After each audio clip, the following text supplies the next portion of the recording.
بسم اللہ الرحمن الرحیم۔ حج بیت اللہ کا اتنی فضیلت ہے۔ حضرت ابو ہریرہ رضی اللہ عنہ سے مروی ہے کہ رسول اللہ صلی اللہ علیہ وسلم نے فرمایا من حج هذا البیت فلم یرفث ولم یفسق رجع کما بدأته امه۔ فرمایا جس شخص نے اس بیت اللہ کا حج کیا، وہ اللہ کی رضا کے لیے اپنے گھر سے نکلا، اپنا گھر بار چھوڑا، بیوی بچے چھوڑے، اپنا مال چھوڑا، اپنی تجارت چھوڑی اور اللہ کی رضا کے لیے نکل پڑا اپنے گھر سے۔ نہ اس نے کوئی گناہ کیا، نہ عورت کے قریب گیا، ازدواجی تعلق بھی قائم نہیں کیا، گناہ بھی نہیں کیا، حرام امور کا بھی ارتکاب بھی نہیں کیا۔ رجع کما بدأته امه، فرمایا تو اس طرح حج بیت اللہ سے واپس لوٹے گا گویا اس کی ماں نے اسے ابھی جنم دیا ہے، گویا اس کی ماں نے ابھی اسے جنم دیا ہے۔ فرمایا اس طرح واپس لوٹے گا۔ یہ بھی صحیح البخاری اور صحیح مسلم کی متفق علیہ حدیث ہے۔ پھر ایک حدیث مبارک میں فرمایا، حضرت ابو ہریرہ رضی اللہ عنہ بیان کرتے ہیں کہ رسول اللہ صلی اللہ علیہ وسلم نے فرمایا العمرۃ الی العمرہ کفارۃ لما بینہما۔ فرمایا ایک عمرہ کے بعد دوسرا عمرہ کرنا، یہ دونوں کے درمیان کے جو اعمال ہوتے ہیں، جو دورانیہ ہوتا ہے، ان میں کیے ہوئے اعمال کا کفارہ بن جاتا ہے، ان میں کیے ہوئے اعمال کا کفارہ بن جاتا ہے، گناہوں کی بخشش کا، گناہ کے کفارے کا باعث بن جاتا ہے۔ فالحج المبرور لیس لہ جزاء الا الجنہ، اور جو حج مبرور ہے فرمایا اس کا بدلہ صرف جنت ہے، اس کا بدلہ صرف جنت ہے۔ حج مبرور کے دو تین معانی ائمہ نے بیان کیے۔ وہ کہتے ہیں حج مبرور وہ حج ہوتا ہے جو حج مقبول ہو۔ پہلا اس کا معنی یہ ہے جو حج مقبول ہو، اللہ تعالیٰ کی بارگاہ میں قبول ہو جائے، اور دوسرا اس کا معنی یہ حج مبرور کا کہ انسان گناہوں سے خطاؤں سے بچتا رہے، حج مبرور وہ حج مبرور ہوتا ہے۔ اور تیسرا حج مبرور کا معنی یہ ہے کہ جب بندے نے حج کر لیا، اللہ کی بارگاہ سے ہو آیا، حضور کی بارگاہ میں حاضری دے آیا، تو پھر ساری زندگی گناہوں کے قریب نہ جائے، حرام کے قریب نہ جائے، محرمات کے قریب نہ جائے، اور بچ کرے حرام کاموں سے، اور اللہ کی اطاعت میں زندگی بسر کرے۔ حافظ ابن حجر اسقلانی نے یہ تیسرا معنی بھی حج مبرور کا بیان کیا ہے۔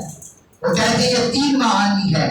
اور پھر ایک حدیث میں حضور صلی اللہ علیہ وسلم نے ارشاد فرمایا الحجاج والعمار وفد اللہ، فرمایا یہ جو حج کرنے والے ہیں، عمرہ کرنے والے ہیں، یہ اللہ کے مہمان ہوتے ہیں۔ کیا ہوتے ہیں؟ اللہ کے مہمان، اللہ کے سفیر، اللہ کا وفد ہوتے ہیں۔ اور آگے فرمایا ان دعوہ اجابہم، اگر یہ اللہ کی بارگاہ میں دعا کریں تو اللہ ان کی دعا قبول کرتا ہے۔ یہ جو ہم حاجیوں کو بولتے ہیں نا ہمارے لیے دعا کیا کریں، عمرہ کیا کریں، تو یہ اسی خوشخبری کی وجہ سے جو حضور نے انہیں بشارت دی ہے اللہ کی طرف سے کہ اگر وہ رب کی بارگاہ میں دعا کرے رب ان کی قبول کرتا ہے۔ وَإِنِ اسْتَغْفَرُوا غَفَرَ لَهُمْ، اور اگر وہ اللہ سے مغفرت طلب کرے تو رب انہیں بخش دیتا ہے، رب انہیں بخش دیتا ہے۔ یہ حدیث مبارک سنن ابن ماجہ میں ہے، صحیح ابن حبان میں ہے۔ اور پھر ایک حدیث میں حضور صلی اللہ علیہ وسلم نے وعید بھی سنائی ہے جن کے بعد مالی وسعت ہوتی ہے۔ آج بدقسمتی سے پاکستان میں حج بڑا مہنگا ہو گیا ہے، 10-12 لاکھ روپے تک پہنچ گیا ہے۔ ایک تو یہاں مہنگائی کی وجہ سے، دوسرا جو پاکستانی روپے کی قدر کم ہوئی ہے، نالائق حکمرانوں کی وجہ سے، پالیسیوں کی وجہ سے، اس وجہ سے حج بہت مہنگا ہو گیا ہے۔ تو لیکن اس کے باوجود ہمارے ہاں امیر طبقے کی بھی کمی نہیں ہے۔ پاکستان میں تقریباً 5-10% جو طبقہ ہے وہ بڑے پوش لحاظ سے اللہ تعالیٰ نے انہیں بڑا مال عطا کیا ہے۔ 5-6% تک ایسا طبقہ ہے جو بہت امیر ترین بھی ہے، اور وہ بھی لوگ حج کرنے سے کتراتے ہیں۔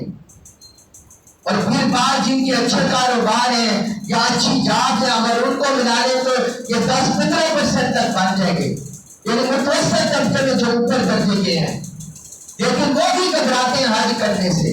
تو یہ سنیے ایک وعید حضرت ابو امامہ رضی اللہ عنہ بیان کرتے ہیں، رسول اللہ صلی اللہ علیہ وسلم نے فرمایا من لم یمنعہ من الحج حاجۃ ظاہرہ، جس شخص کو حج کرنے سے نہ روکا کسی ظاہری حاجت نے، کسی ظاہری ضرورت نے کہ اس کے بعد پیچھے کفالوں کا انتظام نہیں ہے، اپنے گھر والوں کے لیے یا کوئی اور بندوبست نہیں، فرمایا حاجت ظاہری نے اسے نہ روکا، اور سلطان جائر یا کسی ظالم حکمران نے، ظالم بادشاہ نے اسے حج کے سفر سے نہ روکا، کوئی سرحد پالیسی جاری کرتی یا کسی اور ملک دارالکفر میں رہے وہاں حج کرنے کی اجازت نہیں ملی، فرمایا ظالم بادشاہ اس کی راہ میں رکاوٹ بن گیا، اور مرض الحافظ یا کسی روکنے والے مرض نے اسے نہ روکا، یعنی کسی موذی مرض میں مبتلا ہو گیا کہ وہ حج کرنے کے لیے نہ جا سکا،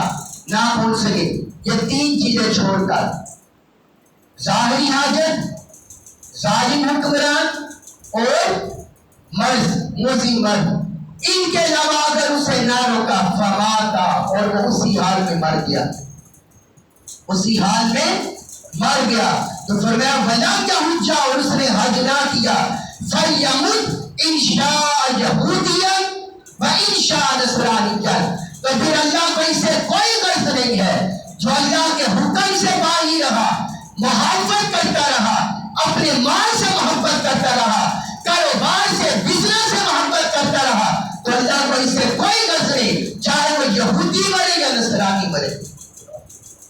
اللہ اکبر، کتنا گناہ سہل بیان کیا کہ جو حج بیت اللہ کی استطاعت رکھنے کے باوجود حج نہیں کرتے، اور میں پھر اللہ کو کوئی پرواہ نہیں، یہودی مرے یا عیسائی ہو کر مرے، اللہ معاف کرے۔